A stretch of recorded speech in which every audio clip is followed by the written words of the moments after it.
Bueno, ok.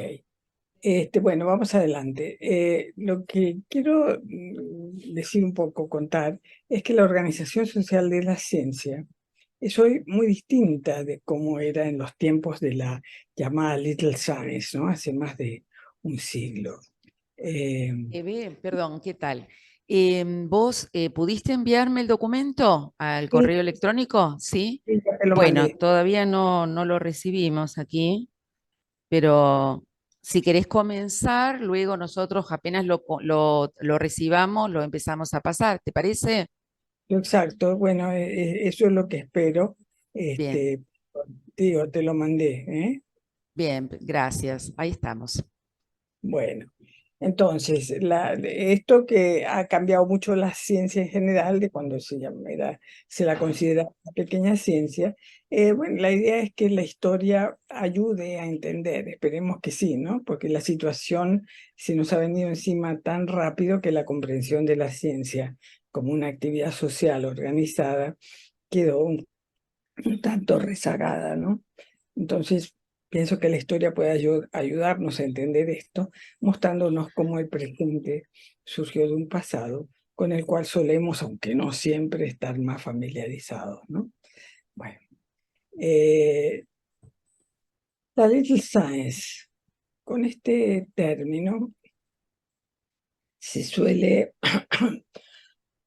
referir a un periodo que se extendió más o menos hasta la Segunda Guerra Mundial, aunque todavía su práctica está muy vigente, especialmente en el autor individual de teorías nuevas, ¿no? Y casi toda la ciencia que se ha hecho en América Latina, hasta recientemente, pertenece a la modalidad de la pequeña ciencia. ¿Qué quiero decir con esto de pequeña ciencia, ciencia chiquita, de little science? Que un historiador de la ciencia es quien cocinó este nombre. Bueno, describe una actividad en general a pequeña escala, realizada por personas independientes, por seres pensantes y en buena medida autogobernadas en sus prioridades y procedimientos por el tradicional aseguramiento de la calidad de la ciencia, ¿no? Eh, por años, si alguien preguntaba sobre quién hacía ciencia, bueno, lo natural, lo obvio, era los científicos, por supuesto, ¿quién si no? ¿No? La ciencia se veía como una vocación, más que como una carrera o un empleo. Había pocos puestos disponibles y era muy poco probable que uno hiciera fortuna o que ganara poder o incluso fama haciéndola. Y aquí no solo me estoy refiriendo a los científicos sociales, sino a todos los otros científicos, especialmente los que eran considerados científicos más de verdad, supuestamente, ¿no? Entre comillas.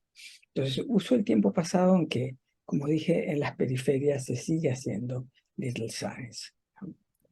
Entonces, mientras tanto, ¿qué pasaba con las ciencias sociales? Bueno, hasta hace relativamente poco tiempo, estamos hablando de un tiempo histórico, eh, la pequeña ciencia, caracterizada también en las ciencias sociales en términos organizacionales, más aún que en las ciencias naturales y exactas. La separación de las ciencias naturales respecto a las sociales fue creciendo en los últimos 200 años, pero se ha ido transformando en las últimas décadas. Durante décadas se pensó que las ciencias sociales lidiaban con fenómenos de otro grado de complejidad y que las leyes de lo social no eran invariantes como las de la naturaleza, ligadas como estaban a hechos contingentes y la mayor parte de las veces irrepetibles. Pero desde la Segunda Guerra Mundial, las ciencias sociales crecieron, enmarcadas en un conjunto de historias discretas, separadas, cada una embebida en una narrativa sobre el mundo que surgió sobre las cenizas de la Segunda Guerra Mundial. Las similitudes y diferencias invitan hoy a hacernos preguntas relacionadas con una visión más unificada de las ciencias sociales en ese periodo. Las sociales y las humanidades aparecían ligadas a mundos contingentes, arbitrarios, cambiantes, típicamente de los humanos, donde el error y la verdad parecían obedecer distintas reglas que las de las otras ciencias. Dimensiones como el poder, las emociones, las convenciones sociales, la arbitrariedad, hacían muy difícil llegar a formular generalizaciones. Las ciencias sociales y las humanidades no procuraban entonces explicar el mundo, sino proporcionar interpretaciones siempre diversas sobre sucesos y fenómenos resultantes de la interacción humana. Era como si los científicos sociales y los científicos duros vivieran en universos diferentes. Sus intereses y sensibilidades, sus gustos y preferencias se fueron diferenciando cada vez más. La forma de teorizar en las ciencias políticas, en la sociología urbana, la sociología rural, la antropología, la historia, fue diversificándose y especializándose cada vez más en disciplinas que por comparación con las ciencias naturales eran poliparadigmáticas. Sometidas a las presiones de fuerzas políticas cambiantes, de intereses económicos, de opiniones variadas y de credibilidad a menudo cuestionable, tuvieron más dificultades para afianzarse como conocimiento legítimo certificado. Ahora bien, ¿qué significó la profesionalización de las ciencias sociales? Vemos que poco a poco disciplinas sociales particulares fueron modificando sus estilos de trabajo, pasando del ensayo, la monografía o el volumen a la publicación de artículos, acercándose un poco al estilo de las ciencias duras en revistas arbitradas, si bien este es un proceso todavía en marcha. El desarrollo formal del nivel de posgrado, con su estratificación interna de maestría, doctorado, postdoctorado, acompañó el crecimiento del currículum internacionalizado, donde las competencias comenzaron a hacerse cada vez más comparables y similares. Sí, apareció el currículum internacional, que hace que hoy exista un mercado globalizado en el cual un científico de Argentina, de Venezuela, de Paraguay, de Bolivia, puede realmente entrar a trabajar en una universidad del norte, porque se supone que se supone y se verifica a través del currículum que los contenidos son más o menos estandarizados. Las cosas no son como en las ciencias duras, ¿no? De cualquier manera, pero el aumento de los congresos internacionales, de las revistas internacionales, de las redes internacionales, apunta a una mayor homogeneización de algunos aspectos del campo intelectual de las ciencias sociales. Todo esto, por supuesto, no sucede sin resistencias.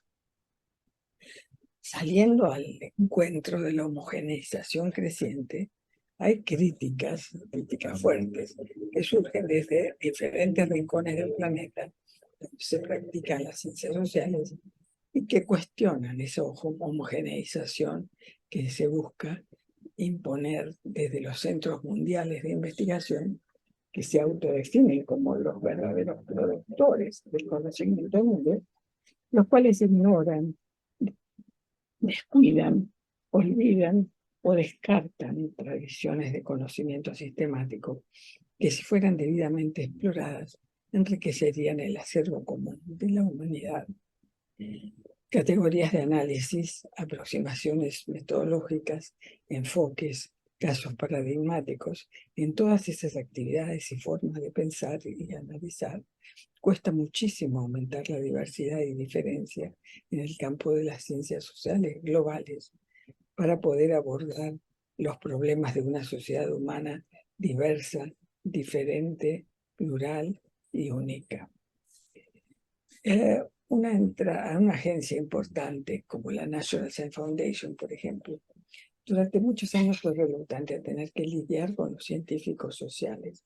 En esto me acuerdo, soy testigo presencial, tenía una conocida, estábamos juntas en un proyecto sobre posgrado en varios países de América Latina, haciendo un estudio comparativo con Estados Unidos, con la National Science Foundation en particular, y esta funcionaria me dijo textualmente, bueno, los científicos sociales son una clientela incómoda, molesta, portadora solo de dificultades y disgustos, y difícil de encarrilar en reglas claras de monitoreamiento, seguimiento y evaluación. Bueno, de paso, los científicos sociales tampoco querían ser sometidos al juego de los científicos duros y administradores, y hasta el presente han criticado el hecho de que se les indujera a comportarse de manera mucho más parecida a la de la ciencia natural, a medida que los consejos de ciencia, los financiamientos y los formatos de evaluación se fueron generalizando en todo el mundo. Bueno, ¿qué pasó con la evaluación de los pares? En las ciencias duras no es difícil ver que el procedimiento era fácilmente corrompible. Si los científicos adoptaban ampliamente la política de yo te rasco la espalda si tú me la rascas a mí, o si los poderosos empezaban a usar su influencia para obtener evaluaciones favorables, dos rasgos que inicialmente se habían atribuido a las ciencias sociales. Lo sorprendente realmente fue que el sistema haya funcionado notablemente bien por décadas. Paradójicamente, al descubrir los hechos objetivos sobre el mundo natural, ha dependido críticamente de la motivación moral y de la moralidad de quienes hacían el trabajo, más que en otros campos del comportamiento humano. Y el sistema científico fue autorregulado en un grado mucho mayor que cualquier otro sistema. Un sistema en gran medida manejado por científicos. Hay otros detalles, la cosa es más complicada que esto, pero para la diferenciación gruesa que queremos hacer es suficiente. Bueno, las transformaciones que trajo consigo la Segunda Guerra Mundial fueron absolutamente traumáticas, particularmente con el proyecto Manhattan. La física del átomo había sido hasta entonces un área muy aristocrática que funcionaba con fondos ridículamente escasos, como cualquiera de nosotros en las ciencias sociales, que con un lápiz y estamos resueltos, ¿no? Una computadora chiquita. Poco después, ese proyecto masivo de escala industrial en Estados Unidos produjo un logro escalofriante, que fue la bomba atómica. Y con ella nació la Big Science, ¿no? Muchos científicos naturales tuvieron un sentimiento de responsabilidad social y de culpa por lo que habían hecho desde la ciencia. Y surgió una gama de movimientos críticos. El más conocido fue el Pugwash, que logró mantener un diálogo entre científicos occidentales y soviéticos en los peores momentos de la Guerra Fría. Además, ahí empezamos a ver con claridad o escuchar mejor a científicos duros como Oppenheimer, dando declaraciones, haciendo discursos, escribiendo papers sobre la función social del conocimiento científico, el compromiso social de la ciencia. Pero hay otras manchas del tigre, ¿no? Porque en los años 60 otras cuestiones erosionaron aún más la idea de la inocencia fundamental de la ciencia dura. Una fue la cuestión ambiental. Después de todo, los científicos habían inventado y promovido los pesticidas que causaron la famosa primavera silenciosa, el dramático, ¿no? Que el libro de Rachel Carson hizo famoso. Otra fue la guerra de Vietnam, que puso en evidencia la elaboración y aplicación de bombas inmorales y criminales, en cuya elaboración participaron científicos. El napalm, hecho por químicos de la Universidad de Harvard, las bombas mata gente, la gente naranja, etcétera, etcétera, etcétera. Pero justamente en esos años 60, 70, el tamaño gigantesco de la empresa científica, desde el proyecto Manhattan, mucho más estrechamente ligada a los militares y a la industria, hicieron que la gobernabilidad de la ciencia se alterara significativamente. Cuando el costo de un proyecto se volvió mucho más grande que lo que implicaba el sueldo de un investigador y uno o dos asistentes, el apoyo ya no pudo ser dispensado informalmente y se necesitaron burocracias externas. La Big Science industrializada pasó a ser entonces una carrera gerenciada en una empresa exigente e insegura. En la época de la Big Science, la física fue la reina de las ciencias, pero después de unas décadas, desde el final de la guerra, la física parecía estancada. El accidente del Three Mile Island, por ejemplo, en Estados Unidos, ¿no? Mientras que la biología se robaba las luminarias con la nueva biología de alta tecnología que explotaba el descubrimiento del ADN, ¿no? Con la doble hélice. El complejo militar industrial científico de la posguerra se estaba transformando a medida que la ciencia era amarrada al motivo del lucro. La ciencia, esa ciencia dura, se convertía en otro factor de producción. Aunque sobrevivían programas significativos en el sector no lucrativo, como el proyecto del genoma humano, lo hacían con fuerte competencia del sector privado. El investigador solitario, por su primer ensayo, quedó como una imagen de la historia. A medida que la megaciencia se integró a los grandes negocios globales, adoptó sus modos de funcionamiento. Por ejemplo, la propiedad intelectual, un tema eminentemente social que dominó la producción científica desde entonces. El área del saber hacer corporativa se ha posicionado sobre la investigación básica, exploratoria, de manera que el conocimiento público está cada vez más constreñido y confinado. Si la economía, la ciencia continúa cada vez más cautiva en la economía global del conocimiento.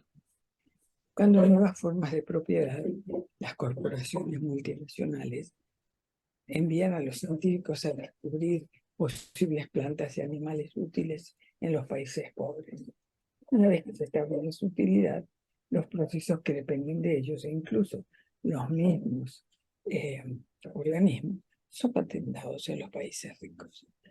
Los pobres del mundo pierden así la oportunidad de desarrollarlos a su manera o a veces incluso pierden los derechos a sus propias plantas y procesos tradicionales. Por ejemplo, el árbol, el neem de la India, es un caso que es famoso porque apareció mucho en la literatura. Las ciencias sociales han sido críticas de lo que estaba sucediendo y esto tuvo un costo en su poder y prestigio. La biopiratería, que es a lo que me estoy refiriendo, tiene su corazón en la megaciencia. Por ejemplo, la ley de patentes de Estados Unidos dice, eso es criminal, ¿no? El uso previo en el extranjero es inválido a menos que haya una publicación que defina a la planta o animal. Imagínense ustedes, países pobres, con tradiciones viejísimas, orales, y qué sé yo, donde hay ciertas cosas que se conocen o que se usan durante siglos, pero no escribieron un paper en Science or Nature, una revista psicológica. Curiosamente, la megaciencia todavía hace depender su calidad de la evaluación de los pares, ¿no? Vulnerable como esta es a la presión de múltiples intereses. Depende del compromiso y de la moral, como dijimos antes. ¿Cómo mantenerlos en las nuevas condiciones comercializadas de la megaciencia? Otro fenómeno que ha ocurrido más recientemente es el de las TICs. Las masas de datos disponibles cada vez más grandes requirieron cálculos más y más complicados. El poder de las TIC se estalló mientras los precios se desmoronaban. Los científicos sociales en general han sido más lentos en explotar el flujo creciente de Big Data que sus pares en las ciencias físicas y médicas. De hecho, despertaron mucho menos interés y hubo mucho más desconfianza entre los científicos sociales. Ese letargo es curioso, dado que una masa de Big Data está disponible. ya sea datos administrativos gubernamentales o fuentes de los medios sociales como Twitter, que no tienen que ser imaginados o creados, sino que existen, estando esencialmente maduros para su cosecha. Estos conjuntos de datos ofrecen nuevas maneras de entender nuestro mundo y tratar de resolver problemas sociales, y pareciera que estamos en vísperas de otra transformación en ellas a medida que los investigadores trabajen con estos datos para responder a nuevas interrogantes de investigación. Podemos preguntarnos, entonces, bueno, evidentemente cambió el juego. Sí, indudablemente es diferente. ¿Es esto bueno o malo? Hay nuevos patrones de financiamiento, hay nuevas reglas, hay proyectos cortos tipo consultoría como la regla.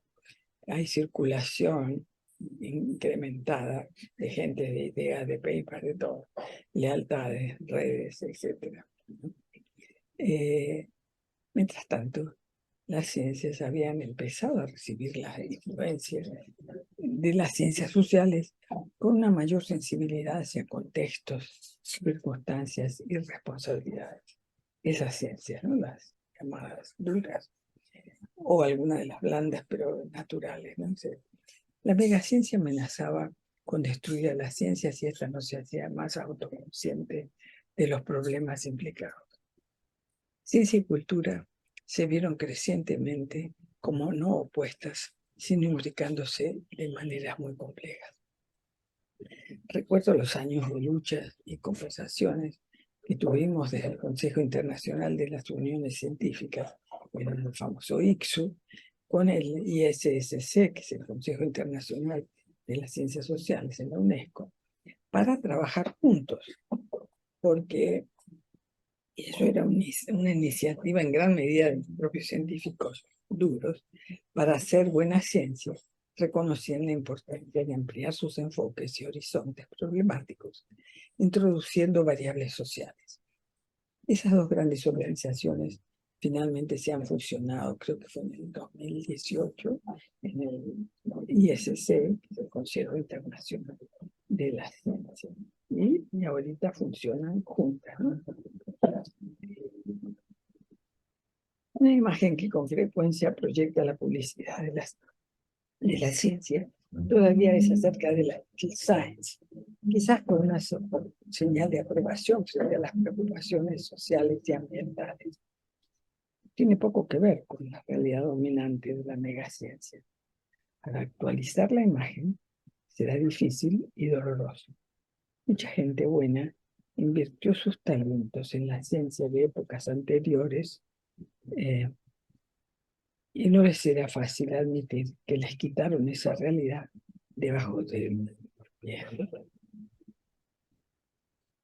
Perspectivas de carrera para los jóvenes. Yo creo que pueden olvidarse por ahora de la vocación. Incluso la idea misma de una carrera se está volviendo problemática, como todos lo saben. Bajo las condiciones presentes, la investigación, que son comerciales, la investigación cada vez más se convierte, en el mejor de los casos, en un puesto, un empleo, frecuentemente en condiciones mal pagas, inseguras, inestables. La investigación pasa a organizarse en torno a proyectos temporarios en los cuales se movilizan habilidades particulares. Al final del proyecto, los recursos humanos, junto con los materiales, se dispersan hacia el mundo. Cuando se fusionan dos firmas de alta tecnología, los grupos con socios más débiles ya no son necesarios para el trabajo de copiado, el copycat, o para darle vuelta a las patentes. Los laboratorios se cierran y se echa a la mayoría de los trabajadores de investigación. Incluso en las universidades, una proporción creciente de los investigadores son temporarios, viven de contratos. ¿Cómo les va a los científicos sociales en esto? Es difícil prever el futuro, lógicamente, ¿no? Las predicciones se las dejamos a los videntes o a los magos. Pero lo que observo es una ciencia social más madura, con experiencia, con profesionales bien formados, la posibilidad cada día mayor de intervenir con propuestas y respuestas inteligentes y plausibles en los problemas del presente y de entender mejor nudos irresueltos del pasado. Su capacidad creciente de dar respuestas poderosas basadas en la evidencia incrementan también las amenazas que se ciernen sobre ellas desde lugares oscuros de nuestras sociedades. Su demostrada utilidad en el trabajo conjunto con ciencias exactas y naturales aumenta la posibilidad de lograr resultados positivos para la sociedad y la ciencia misma. La investigación, lo tengo repetido de antes. Bueno, con esto, lo que quiero cerrar refiriéndome muy brevemente a una experiencia reciente en Argentina sobre la evaluación que me tocó compartir con otros colegas de disciplinas muy variadas, toda la gama de disciplinas en el CONICET y en el Ministerio de Ciencia, sobre un programa innovador. Ellos lo planteaban como innovador. Ustedes me dirán si era innovador, no lo sé, pero parecía innovador, de redes federales de investigación. No sé cuánto tiempo tuvieron para hacer la convocatoria, no sé cómo fue la cosa, pero se trabajó con muchísima seriedad y estuvimos dialogando, discutiendo una cantidad de tiempo muy grande, científicos argentinos en el país y afuera, digo, de muy distintas áreas. Fue súper interesante.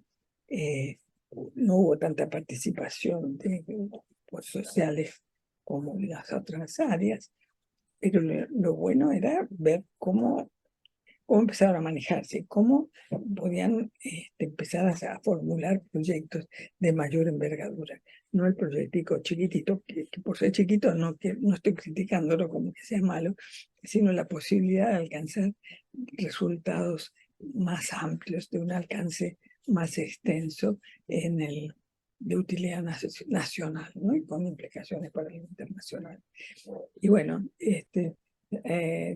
se lograron aprobar varios proyectos, aunque fue menor la cantidad de proyectos sociales que se presentaron, y me quedé muy bien impresionada con los niveles de la investigación argentina, tanto de la ciencia dura como de las ciencias sociales, ¿no? Pero eso fue muy interesante. Y nada más, por ahora lo cierro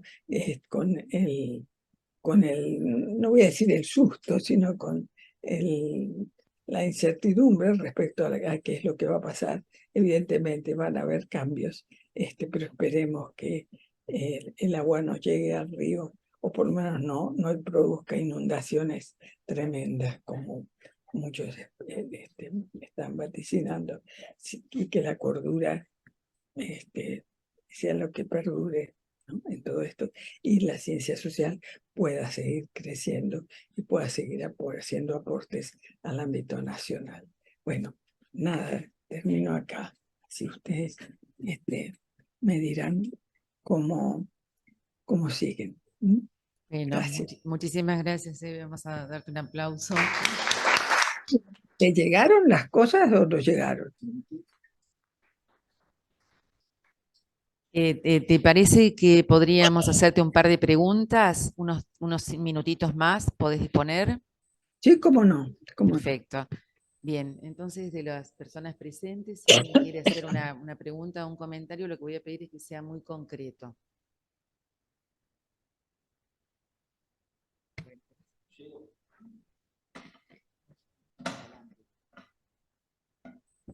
Buenos días, muchísimas gracias por la charla, estuvo muy interesante. Al final, no sé si me perdí o no me percaté, pero usted habló de la evaluación del proceso, eso que había sido tan innovador con lo de redes de alto impacto, pero no me quedó claro cuál fue su punto de qué cosa fue lo que le pareció innovador en el proceso de evaluación. Mira, fue la escala, primero la escala del ejercicio, ¿no? que eran redes federales. Lo que la gente me decía no es innovador, es que hay experiencias de otros proyectos que han funcionado en red en Argentina, pero el proyecto se concentraba en constituir redes entre distintas universidades y con la incorporación también de otros actores sociales, ¿no? Entonces, la cantidad de grupos que en algunos de los proyectos lograron involucrarse fue muy significativa, ¿no?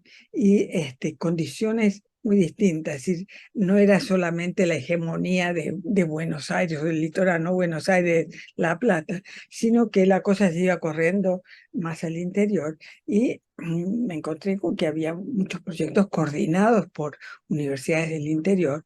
Santa Fe con varias universidades tenía varios proyectos también que coordinaban y en los cuales, o si no, los cuales participaban. Y en algunos había esa interacción entre ciencias sociales y ciencias naturales, con el predominio, porque evidentemente en Argentina ha habido mayor tradición, mayor consolidación en el tiempo de las ciencias naturales y exactas.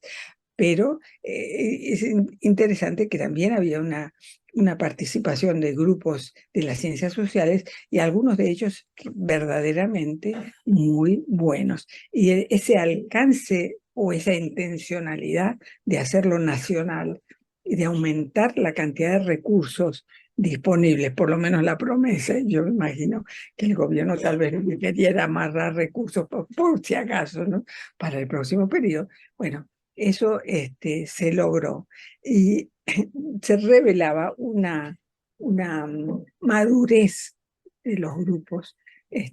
A mí al principio me fastidió bastante, digo, pucha, esto es típico de Argentina, exigir los niveles de calidad, que si los investigadores tienen que ser los senior, con esa estratificación tan marcada que hay en nuestro país, y que los senior tenían que ser senior a nivel intelectual también, ¿cómo se llama? Reconocimiento internacional, bla, bla, bla, el currículum ese súper. Yo, bueno, ahí está, esta es lo típico argentino. Pero no, había gente con currículos extraordinarios y realmente muy valiosos. Y no voy a decir mucho, pero bastante de esas, inclusive esas personas estaban instaladas en el interior. Algunas porque directamente eran del interior del país y otros porque habían decidido, jóvenes que decidieron hacer vida en el interior. Como yo fui uno de esos que cuando joven quise hacer vida en el interior también y me comprometí con el interior de nuestro país, bueno, tengo una tremenda simpatía a ese aspecto. Y lo que se mostraba es que el interior no es una cuestión. Aquí hay una frase en Venezuela que es muy simpática, que decía monticulebra, ¿no? El campo, el desierto, donde lo único que había era monticulebras. Digo, no, había gente, ¿no? Y esa gente es gente que trabaja y que hace cosas. Y bueno, este programa, esta convocatoria, me permitió confirmar eso, ¿no? Que hay gente y que las ciencias sociales alcanzaron otro nivel. No digo por este programa, digo en el tiempo, ya están en otro nivel y bueno, les falta todavía, pero sí, en general, pero seguirán, espero, progresando. Mira que las ciencias sociales hemos pasado por muchas, ¿no? Y en los 70 y qué sé yo, tenemos experiencias de problemas muy difíciles. Espero que no nos hagan cruzar el desierto nuevamente y que se pueda seguir trabajando, ¿no? Como se ha venido haciendo, pero hay resultados que mostrar. No sé si contesta tu pregunta o no. Sí, acá me dice que sí. ¿Alguna intervención o pregunta más que quieran realizar? ¿Sí?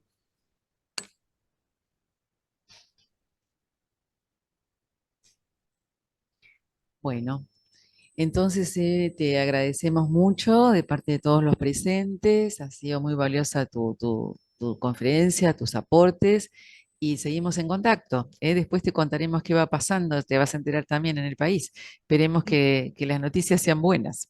Bueno, muchísima Bueno, suerte. Usemos los Bueno, dedos. Hasta luego. gracias. Muchas gracias. Hasta luego.